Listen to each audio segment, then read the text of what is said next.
Di dalam bulan Syawal ini, huruf yang kedua adalah huruf waw. Pengarsa Abah memberikan makna dalam Fadhilul Syuhur, waw di sini artinya al-wusul, yaitu sampai kepada Allah Subhanahu wa taala. Kalau kita tidak punya seorang guru yang menyampaikan kita perantara kepada Allah Subhanahu wa taala, maka selamanya kita tidak akan bisa sampai kepada Allah.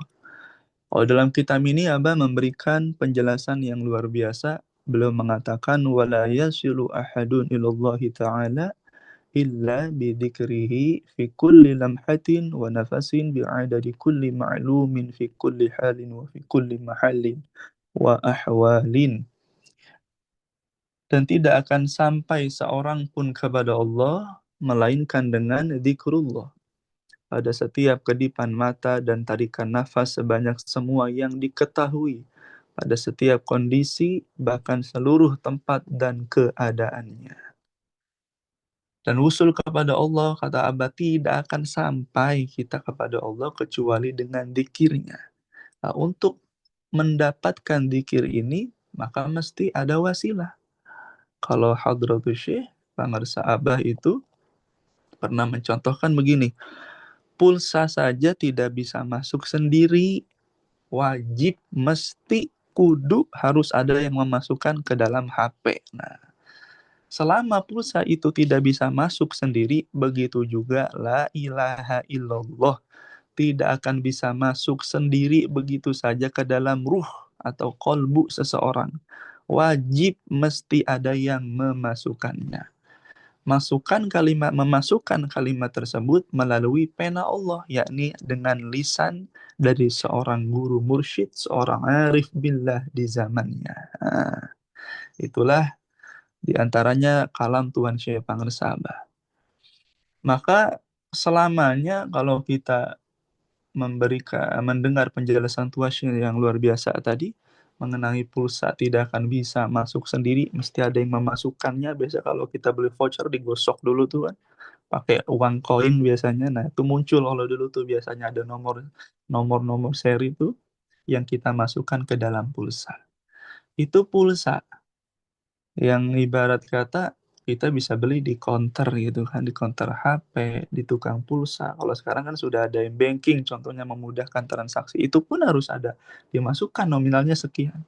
Bagaimana kita untuk mendapatkan dzikir, yaitu talqin, apalagi masa mesti melewati wasilah, yaitu guru mursyid sebagai perantara yang menyebabkan seorang murid bisa wusul kepada Allah. Bagaimana bisa seorang dalam hidupnya, jangankan setiap helai nafas, setiap kedipan mata untuk ingat kepada Allah. Dalam sholat saja banyak yang lalai. Di dalam ibadah saja banyak yang lupa kepada Allah. Bagaimana di luar ibadah secara zahiriyah gitu kan. Dan 24 jam yang Allah berikan sama takarannya dalam hidup kita. Namun yang membedakan apa? Makmur atau tidak, berkah atau tidak waktu kita 24 jam tersebut. Nah, untuk memberkahi waktu kita yang 24 jam, tidak ada cara lain terkecuali kita telah ditanami dzikir la ilaha illallah oleh seorang ruhul amin. Dengan hal tersebut, maka selamanya di dalam 24 jam itu sadar atau tidak, sebenarnya kita telah disampaikan, diusulkan kepada Allah melalui guru mursyid. Makanya Pangarsaba memperkenalkan kepada kita semua mengenai ulil albab.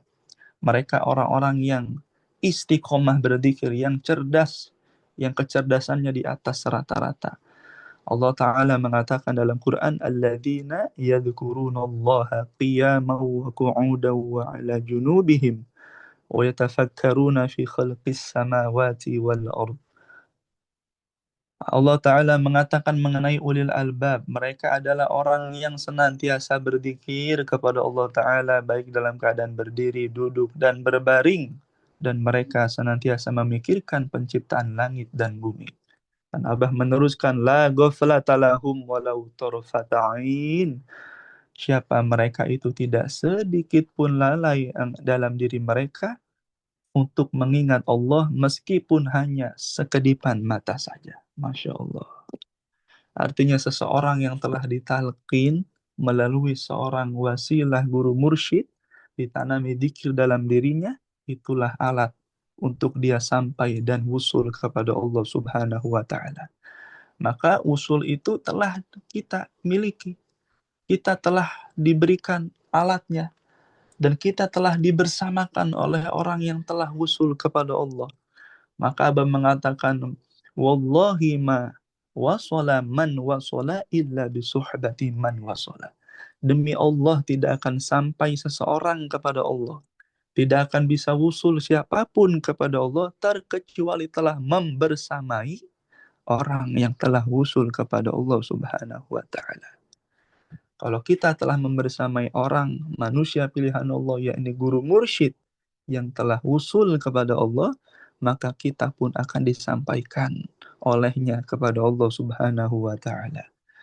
Nah, ketika sudah disampaikan kepada Allah, maka mesti yang namanya muncul. Apa itu muncul?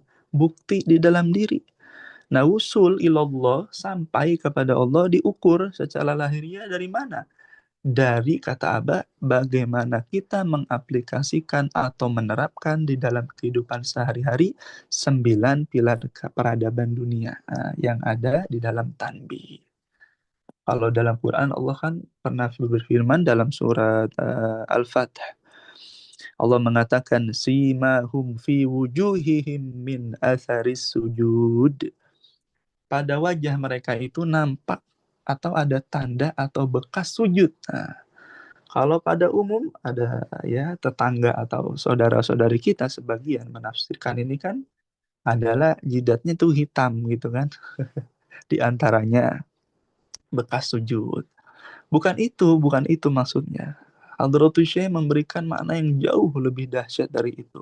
Padahal makna sesungguhnya kami benar mendengar dari Pangersa Abah adalah melahirkan akhlakul karimah. Diaplikasikannya dalam kehidupan sehari-hari. Dan tidak ada dakwah bahkan. Tidak ada dakwah yang paling hebat, yang paling agung kecuali dengan akhlak. At-tariqah kulluha adab. At-tariqah itu keseluruhannya adalah adab. Bahkan Hadratus Syekh Pangersa Abaos yang paling menonjol dalam dirinya kita lihat adalah akhlakul karimah yang luar biasa. Bahkan beliau pernah dipuji oleh gurunya Abah Anom. Abah Anom sangat senang, sangat bahagia, sangat takjub dengan akhlaknya Abah Aos. Bahkan Kanjeng Nabi SAW dalam Quran juga yang dipuji oleh Allah adalah akhlaknya. Wa innaka la'ala khuluqin azim. Sungguh engkau wahai Kanjeng Nabi Muhammad SAW. Engkau wahai seluruh keturunan Nabi yang meneruskan kemursyidan Kanjeng Nabi SAW.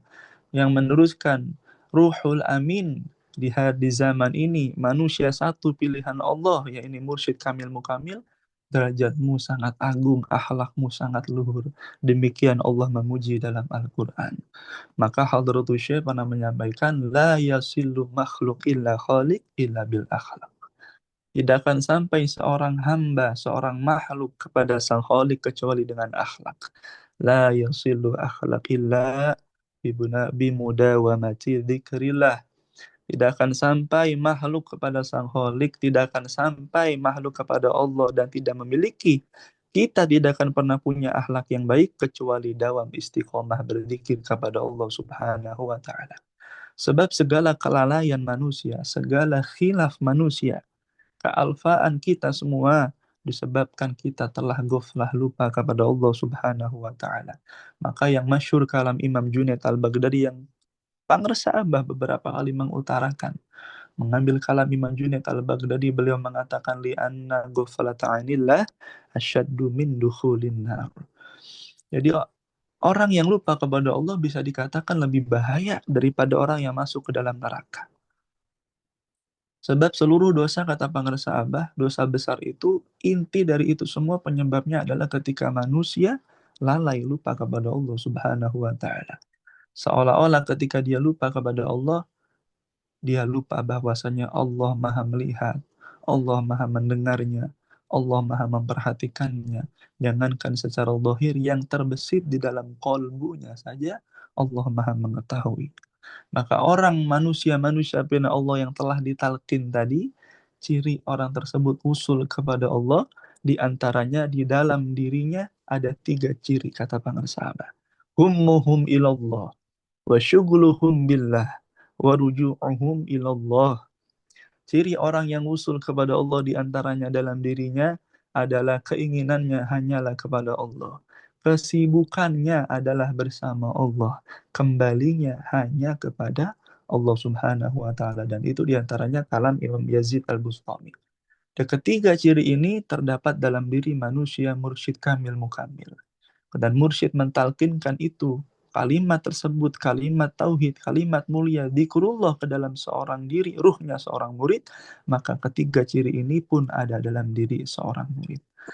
Dalam 24 jam kesibukannya, apapun aktivitas dunianya, pekerjaannya, kesehariannya, secara lahiriah sibuk di alam dunia, tapi ruhnya, kolbunya tidak pernah disibukkan dari memalingkan diri dan selalu sibuk untuk selalu bersama Allah Subhanahu wa taala. Wa a'tini ma'aka abada, telah dibersamakan dengan Allah Subhanahu wa taala selamanya. Maka cirinya tadi, paling tidak murid-murid Abah, contoh tentang dunia.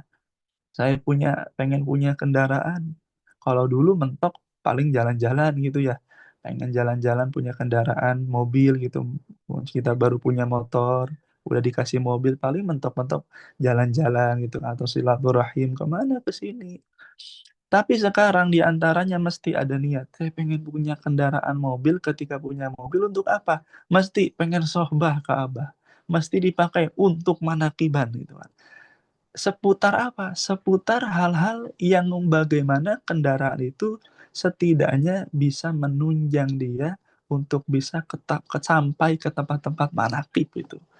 Atau tujuan dia itu diikat dengan keinginan seorang guru mursyid gurunya. Terus punya rumah. Dulu punya rumah apa? Pengen punya rumah yang lahannya besar. Paling kan biar buat parkir atau buat acara apa gitu kan. Perkumpulan RT, RW misalkan atau silaturahim. Enak kita nggak nyewa-nyewa tempat. Sekarang pengen punya rumah lahannya besar untuk apa? Untuk manakiban gitu.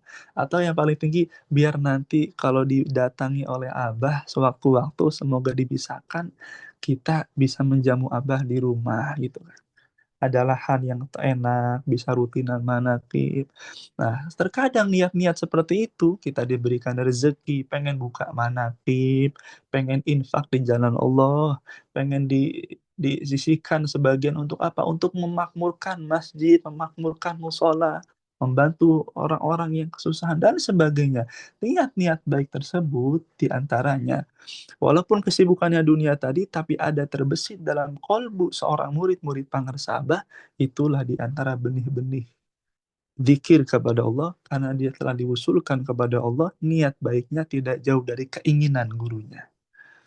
Kita kadang pengen ke luar negeri, dulu kami ngobrol sama istri, pengen ke luar negeri, terkadang untuk apa? Untuk liburan atau ibadah. Sekarang apa? Keluar negeri kita pengennya apa? Pengennya semoga dibisakan membersamai Allah. Abah sering keluar negeri. Nah, Bunda, Masya Allah sudah bahasanya sudah kenyang mendampingi Pangarsa Abah sampai detik ini. Profal Amin dan beberapa para wakil talqin yang dibisahkan Abah.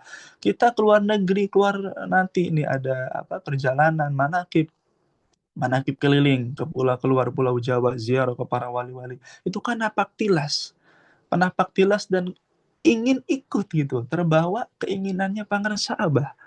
Jadi di dunia ini dari sejauh mata memandang, barat kah timur, utara ke selatan, penjuru dunia semua, kita pengen ke sana untuk apa? Untuk napak tilas Tuhan Syekh, untuk memakmurkan bumi-bumi Allah diinjak oleh orang-orang yang ahli dzikir. Maka saya teringat di antara kalam Abah yang luar biasa, yang sekarang juga masih viral mengenai peci merah putih. Tapi Abah kan pernah mengatakan begini, tanah suci Indonesia, merindukan kaki-kaki bangsa Indonesia, kata Abah, yang di kepalanya ada kopiah merah putih. Jadi seluruh jengkal di Indonesia, bahkan di seluruh penjuru dunia, merindukan orang yang pakai kupluk merah putih. Bukan kupluknya, tapi di dalam dirinya telah mengalir merah putih. Dzikir la ilaha illallah dahar dan khofi. Seluruh dunia, seluruh bumi rindu dengan orang-orang tersebut. Karena orang yang telah ditalkin tadi, dia telah diusulkan oleh Allah Ta'ala, dan mereka lah yang paling memegang yang namanya persatuan. Kalau dalam Pancasila, persatuan Indonesia. Tidak akan mungkin seorang yang ditalkin dikir ini bikin onar gitu kan, membahayakan orang lain, membahayakan dirinya, menyesatkan orang, tidak akan mungkin, mustahil dan tidak akan mungkin kalau benar-benar dirinya dilaksanakan. Nah, inilah mengapa Abah mengatakan Indonesia rindu. Sebab saat ini yang menjadikan perpecahan, kata Pangar Sahabat, diantaranya kan karena partai itu kan, karena banyak bendera-bendera partai, dia lupa dengan bendera Indonesia, itu yang menyebabkan perpecahan. Sebab mengapa yang dipentingkan adalah perutnya sendiri. Yang dipentingkan adalah kenyangnya diri sendiri, golongannya sendiri. Dia lupa untuk mementingkan kesejahteraan masyarakat. Karena tadi telah disilaukan dengan bendera-bendera tersebut. Nah, orang yang diusulkan kepada Allah karena sudah ditalkin, jangankan waktu dalam ibadah yang singkat itu. Setiap kedipan mata saja mustahil orang yang ditalkin untuk lupa kepada Allah Subhanahu wa taala, dan inilah yang menyebabkan dia akhlaknya semakin baik dan selalu diwusulkan oleh Guru Agung Pangersabah, artinya selalu dibersamakan sampai kepada Allah Subhanahu wa taala, sehingga timbul dalam dirinya tadi 9 peradaban dunia dan akhlaknya semakin baik dan seluruh keinginannya diikat dengan keinginan guru mursyid. Itu diantaranya ciri yang kami pahami, yang saya pahami mengenai orang yang sampai kepada Allah Subhanahu wa taala. Demikian ikhwan akhwat rahimakumullah atas yang kami sampaikan. Mohon maaf jika ada kekurangan. Semoga yang sedikit ini bisa manfaat untuk saya dan kita semua. Wallahul muwaffiq ila aqwamit thoriq. Assalamualaikum warahmatullahi wabarakatuh. Waalaikumsalam warahmatullahi wabarakatuh.